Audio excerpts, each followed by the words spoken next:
पांच पति देखकर डर से सहम गई थी द्रौपदी। फिर द्रौपदी ने इस तरह पांचों पांडवों के साथ अपने संबंध बनाए, अपनी सुहागरात मनाई। तो आइए जानते हैं। दोस्तों, महाभारत में पांचों पांडव भाइयों की पत्नी द्रौपदी के बारे में तो आप सभी जानते ही हैं। द्रौपदी की उत्पत्ति राजा द्रुपद के हवन कुंड से उस समय हुई थी जब वह अपने दुश्मन द्रोणाचार्य के वध के लिए पुत्र प्राप्ति का यज्ञ कर रहे थे।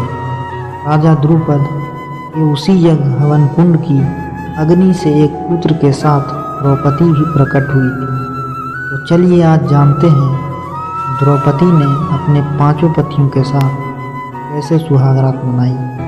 आप लोग यह भी जानते ही होंगे कि राजा द्रुपद ने अपनी पुत्री द्रौपदी के विवाह के लिए एक स्वयंवर का रचना किया था, जिसमें ब्राह्मण वेश में आए अर्जुन ने स्वयंवर की शर्त को पूरा करके द्रौपदी को अपनी पत्नी बना लिया था। जिस समय द्रौपदी का स्वयंवर हुआ उस समय पांचों पांडव भाई अपनी मां कुंती के साथ अपनी पहचान छिपाकर ब्राह्मण वेश में रहते थे और भिक्षा मांगकर अपनी जीविका चलाते थे। पांचों पांडव भाई जितनी भी भिक्षा मांग कर लाते थे उसे अपनी मां कुंती के सामने रख देते थे। उस भिक्षा को मां कुंती पांचों में बराबर बराबर बांट दिया करती थी। इसी प्रकार अर्जुन द्रौपदी को लेकर अपने घर आए तो उन्होंने दरवाजे पर खड़े होकर देवी कुंती से कहा कि देखो माँ, आज हम लोग आपके लिए क्या लेकर आए हैं। परंतु घर का काम कर रही कुंती ने उनकी तरफ देखे बिना ही यह कह दिया कि पांचों भाई मिलकर उसका उपभोग करो। दोस्तों, जैसा कि आप सभी जानते हैं, कुंती सहित पांचों पांडव भाई बड़े ही सत्यवादी थे और अपनी माँ के मुंह से निकली हर बात को आदेश की तरह पालन करना ही अपना धर्म समझते थे। इसी कारण अपनी माँ के मुंह से निकले इन शब्दों को लेकर पांचों भाई चिंतित हो गए। देवी कुंती ने जब द्रौपदी को देखा तो वह भी बड़ी विचलित हो गई थी। उसने यह क्या बात बोल दी। तभी अपने पुत्र धर्मराज युधिष्ठिर से कहा कि कोई ऐसा रास्ता निकालो जिससे द्रौपदी का भी कोई अनर्थ ना हो और मेरे मुंह से निकली बात भी झूठी ना हो।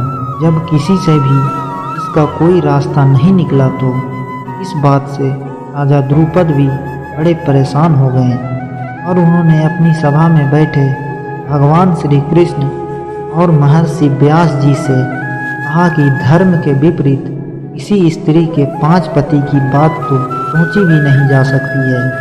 तब महर्षि व्यास राजा द्रुपद को बताते हैं कि द्रौपदी को उसके पूर्व जन्म में भगवान शंकर से ही ऐसा वरदान प्राप्त हुआ था।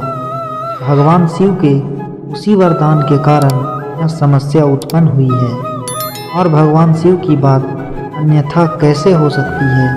महर्षि व्यास के समझाने पर राजा द्रुपद अपनी बेटी द्रौपदी को पांचों पांडवों के साथ विवाह करने को राजी हो जाते हैं। इसके बाद सबसे पहले द्रौपदी का विवाह पांडवों के सबसे बड़े भाई युधिष्ठिर के साथ किया गया और उस रात द्रौपदी युधिष्ठिर के साथ ही अपनी कक्ष में अपना पत्नी धर्म निभाया। फिर अगले दिन द्रौपदी का विवाह भीम के साथ हुआ और उस रात द्रौपदी भीम के साथ अपना पत्नी धर्म निभाई। फिर इसी प्रकार अर्जुन, नकुल और सहदेव के साथ द्रौपदी का विवाह हुआ और इन तीनों के साथ भी द्रौपदी ने अपनी पत्नी धर्म का पालन किया। सोचने की बात तो यह है कि एक पति के साथ पत्नी धर्म निभाने के बाद द्रौपदी ने अपने दूसरे पतियों के साथ अपना पत्नी धर्म कैसे निभाया होगा। तो दोस्त, इसके पीछे भी भगवान शिव का ही वरदान था, क्योंकि जब भगवान शिव ने द्रौपदी के पांच पति प्राप्त होने का वरदान दिया था तब वह यह भी जानते थे कि अपने पतियों के साथ पत्नी धर्म कैसे निभा पाएगी। इसी कारण उन्होंने द्रौपदी को साथ में ये भी वरदान दिया था कि वह प्रतिदिन कन्या भाव को प्राप्त हो जाया करेगी। इसीलिए द्रौपदी अपने पांच पतियों को कन्या भाव में ही प्राप्त हुई थी। परंतु संतान प्राप्ति के लिए भगवान श्री कृष्ण ने यह सुझाव रखा कि द्रौपदी सभी पांडवों के साथ अपना एक एक वर्ष का समय व्यतीत करेगी और जिस समय द्रौपदी अपने कक्ष में किसी एक पांडव के साथ अपना समय व्यतीत कर रही होगी तब उनके कक्ष में कोई और पांडव प्रवेश नहीं करेगा। यदि कोई पांडव ऐसी गलती कर भी लेता है तो उसे 1 वर्ष का देश निकाला भुगतना होगा।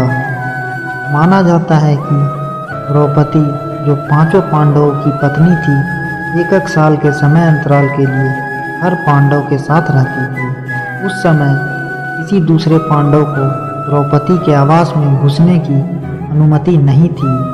एक बार यह दंड अर्जुन को भुगतना भी पड़ा था। अर्जुन और द्रौपदी की 1 वर्ष की अवधि अभी अभी समाप्त हुई थी और द्रौपदी युधिष्ठिर के साथ का 1 वर्ष का समय शुरू हुआ था। अर्जुन भूलवश द्रौपदी के आवास पर ही अपना तीर धनुष भूल जाते हैं और किसी दुष्ट ब्राह्मण का पशुओं की रक्षा के लिए उन्हें उसी समय इसकी जरूरत पड़ती है। अतः अर्जुन अपना क्षत्रिय धर्म का पालन करने के लिए तीर धनुष लेने के लिए नियम तोड़ते हुए वह द्रौपदी के निवास में घुस गए। उस दौरान द्रौपदी युधिष्ठिर के साथ में थी।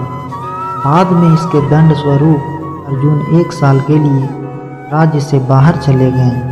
आज की कहानी आपको कैसी लगी? आज की कहानी अगर आपको पसंद आई हो तो हमारे चैनल को सब्सक्राइब करके बेल आइकन को प्रेस कर लें।